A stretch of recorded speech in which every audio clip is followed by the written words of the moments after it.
So in the problem we have to find a factorial of a number, right, using recursion. So usually recursion la கண்டுபிடிக்கும்போது என்ன logic follow பண்ணணும், பேசிக்காக எப்படி think பண்ணணும் அப்படின்றத இந்த வீடியோவில் பார்க்க போகிறோம். ஃபஸ்ட்டு ஃபேக்டோரியல்னா என்ன, 5 into 4 into 3 into 2 into 1. ஒரு தடவை n வேல்யூ, இதுதான் n கரெக்டாக, you have to find the factorial of a number n 5.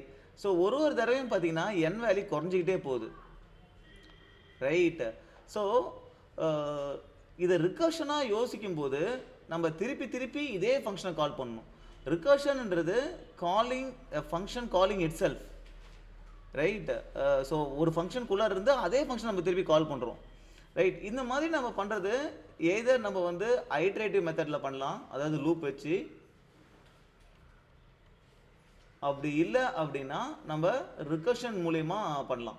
Recursion மூலயமா பண்ணும்போது ஃபஸ்ட்டு நம்ம எப்படி யோசிக்கணும் அப்படின்னா, ஒரு விதம் எப்படின்னா நம்ம இதுக்கு ரிகரன்ஸ் ரிலேஷன் கண்டுபிடிக்கலாம். ஸோ ரிகரன்ஸ் ரிலேஷன் என்ன அப்படின்னா, இப்போ 5 ஃபேக்டோரியலை 5 into 4 ஃபேக்டோரியல் அப்படின்னு எழுதலாம். ஓகே, ஸோ n ஃபேக்டோரியலை n into n minus 1 factorial. So அப்போ என்னோடைய ஃபேக்டோரியல் நம்ம கண்டுபிடிக்கணும்னா நம்ம எப்படி கண்டுபிடிக்கலாம்னா n into factorial of n minus 1 அப்படின்னு எழுதலாம். ஸோ இப்போ நம்ம அதே ஃபங்க்ஷனையே திருப்பி கூப்பிடலாம் ஃபேக்டோரியல் கண்டுபிடிக்கிறதுக்கு, ரைட். இப்படி நீங்கள் திங்க் பண்ணலாம், இது ஒரு விடம். So recurrence relation n into factorial of n minus 1 n factorial கண்டுபிடிக்கிறதுக்கு, ரைட். இன்னொரு இது என்னன்னா, நம்ம இந்த ஃபேக்டோரியல் அப்படின்றத நம்ம என்னன்னா திருப்பி நம்ம ஃபேக்டோரியல் ஆஃப் 5 கண்டுபிடிக்கணும்னா ஃபேக்டோரியல் ஆஃப் 4 கண்டுபிடிக்கணும். ஸோ ஃபேக்டோரியல் ஆஃப் 4 கவுண்ட் பண்ணுறோம். ஃபேக்டோரியல் ஆஃப் 4க்கு ஃபேக்டோரியல் ஆஃப் 3 கண்டுபிடிக்கணும். இதே மாதிரி போயிட்டு இருக்கும். ஓகே, ஃபேக்டோரியல் ஆஃப் 2 கண்டுபிடிக்கணும். பட் நம்ம ஃபைனலாக பார்த்தீங்கன்னா ஃபேக்டோரியல் ஆஃப் 1 நமக்கு தெரியும். Factorial of 1 is 1, correct. இதில் n 0 கூட இன்புட்டாக கொடுக்கலாம். Factorial of 0 0 factorial is 1, correct. So இப்போ இது மாதிரி நம்ம அதே ஃபங்க்ஷனை திருப்பி கால் பண்ணுறோம், ரைட். 5 கால் பண்ணும்போது 4 கால் பண்ணுறோம், 3 கால் பண்ணுறோம், 2 கால் பண்ணுறோம். இதை நம்ம என்ன பண்ணால் நமக்கு இந்த இது கிடைக்கும். ஸோ ஃபேக்டோரியல் ஆஃப் 0 1னா இங்கே 1 நம்ம ரிட்டர்ன் பண்ணுறோம். ஓகே, இதுதான் பேஸ் கண்டிஷன். இங்கிருந்து நம்ம என்ன பண்ணுறோம் அப்படின்னா, இங்கிருந்து இங்கே என்ன வேல்யூ 1. ஸோ 1 into இந்த வேல்யூ இங்கே என்ன ரிட்டர்ன் ஆச்சு, 1 ரிட்டர்ன் ஆச்சு. 1 into 1 1, ஸோ 1 இங்கே ரிட்டர்ன் ஆகுது. இங்கோட என்னோட வேல்யூ என்ன 2, ஸோ 2 into 1 2, அந்த 2 இங்கே ரிட்டர்ன் ஆகுது. இங்கே என்னோட வேல்யூ என்ன 3, அப்போ 3 into 2 இங்கே ரிட்டர்ன் ஆகுது 2, இது 6 இங்கே ரிட்டர்ன் ஆகுது. இங்கே என்ன வேல்யூ என்ன 4 into 6 24 இங்கே ரிட்டர்ன் ஆகுது. ஸோ இப்போ இந்த இடத்துல 5 into 24 போட்டு நம்ம ரிட்டர்ன் பண்ணிடலாம். ஸோ அப்போ நம்ம ரிக்கரன்ஸ் இது எழுதும்போது நம்ம என்ன ரிட்டர்ன் பண்ணணும் அப்படின்னா, we have to return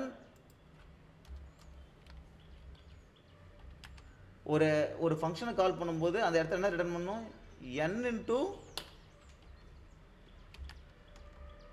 n into factorial of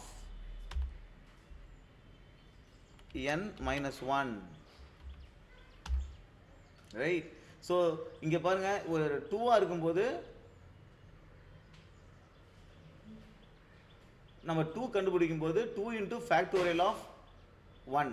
so இதுதான் அந்த ரிகரன்ஸ் ரிலேஷன் சொன்னல.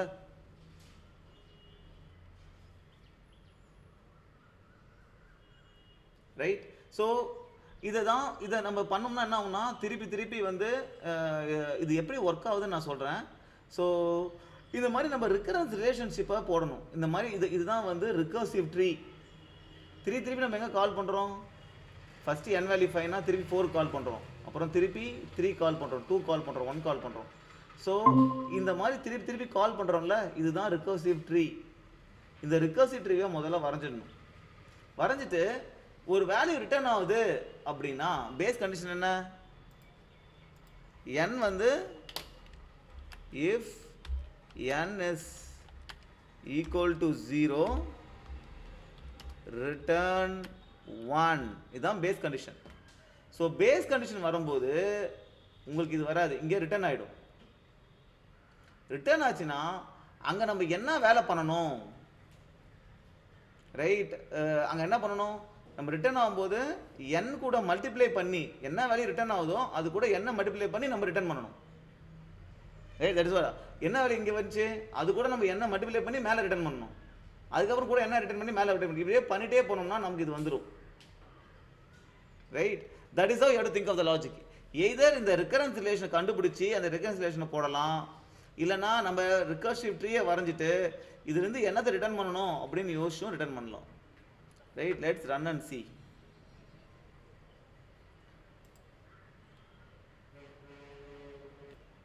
ஸோ எல்லா டெஸ்ட் கேஸும் பாஸ் ஆகிடுச்சு. ஐ மேட் அ மிஸ்டேக், இங்கே ஸ்மால்னு போட்டிருந்தேன். ஸோ இது எப்படி ஒர்க் ஆகுதுன்னா, ஃபஸ்ட்டு நம்ம ஃபார் எக்ஸாம்பிள் 3க்கு கால் பண்ணுறோன்னு வச்சுப்போம். 3க்கு கால் பண்ணும்போது கோட் இப்படியே வருதா? இப்போ வந்து பார்த்தீங்கன்னா இதுதான் அந்த ரிகர்சிவ் ட்ரீ. நான் இங்கே சும்மா ஃபங்க்ஷன் நேம் தான் போட்டிருக்கேன், இங்கே டெஃபினிஷனோட போட்டிருக்கேன். இங்கே வந்து பார்த்தீங்கன்னா you are calling the same function with 3 - 1 2. அப்போ சேம் ஃபங்க்ஷன் கால் ஆகுதா இங்கே 2க்கு? இங்கே வந்து பார்த்தீங்கன்னா திருப்பி 2 - 1 1 1க்கு கால் ஆகுதா? இங்கே 1 - 1 0, ஸோ 0 கால் ஆகுதா? ஸோ இங்கே 0. இங்கே 0 வரும்போது இங்கே தான் ரிட்டர்ன் ஆகுது. இங்கே ரிட்டர்ன் ஆகும்போது எங்கே ரிட்டர்ன் ஆகும்? எங்கேருந்து கால் பண்ணும்? இங்கேருந்து தானே கால் பண்ணும், இங்கே தான் ரிட்டர்ன் ஆகும். என்ன வேல்யூ ரிட்டர்ன் ஆகுது? 1 ரிட்டர்ன் ஆகுது. இந்த இடத்துல n × 1, இந்த இடத்துல என்னோட வேல்யூ என்ன? 1. ஓகே, ஸோ 1 × 1 2, 1 × 1 1, அந்த 1 எங்கே ரிட்டர்ன் ஆகும்? இங்கே ரிட்டர்ன் ஆகும். இந்த இடத்துல என்னோட வேல்யூ என்ன? 2, 2 × 1 2, அது எங்கே ரிட்டர்ன் ஆகும்? இங்கே ரிட்டர்ன் ஆகும் 2. இங்கே n வேல்யூ என்ன?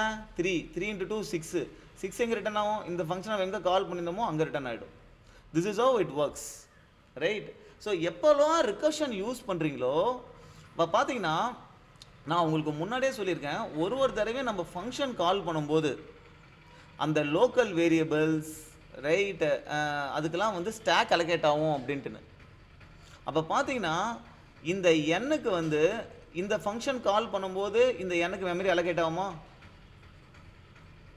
கரெக்ட்.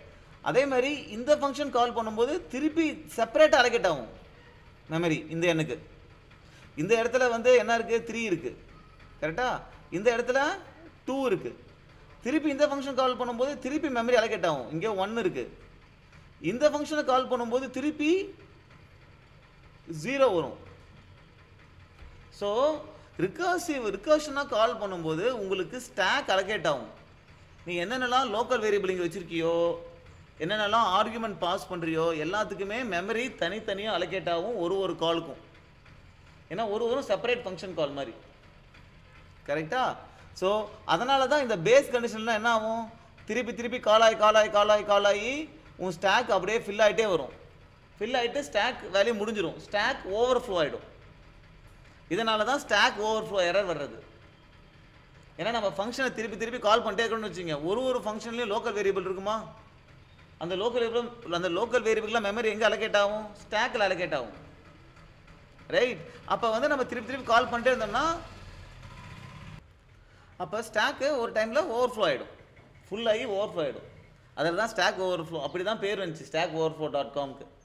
ஓகே, ஸோ இப்படி தான் இது வந்து ஒர்க் ஆகுது. இப்போ இதில் பார்த்தீங்கன்னா நீங்கள் எப்போ ரிகர்ஷன் யூஸ் பண்ணாலும் உங்கள் ரிகர்ஷனை எத்தனை வாட்டி கால் பண்ணுறோமோ அத்தனை ஸ்பேஸ் அலோகேட் ஆகுதா? ஸோ இது ரிகர்ஷன் யூஸ் பண்ணும்போது ஸ்பேஸ் காம்ப்ளெக்சிட்டியும் வரும், அது ஆர்டர் ஆஃப் n. ஏன்னா ரிகர்ஷன் கால் பண்ணும்போது பை டிஃபால்ட் ஸ்டாக் அலோகேட் ஆகுது. ஸோ ரிகர்ஷனில் எந்த ப்ராப்ளம் நீ சால்வ் பண்ணாலுமே ஸ்பேஸ் காம்ப்ளெக்சிட்டி இருக்கும். இங்கே எத்தனை வாட்டி கால் பண்ணுற? எத்தனை வாட்டி 3யோ அத்தனை வாட்டி கால் பண்ணுறல்ல. So order of n space காம்ப்ளெக்சிட்டியும் இருக்கும் ரிகர்ஷனில்.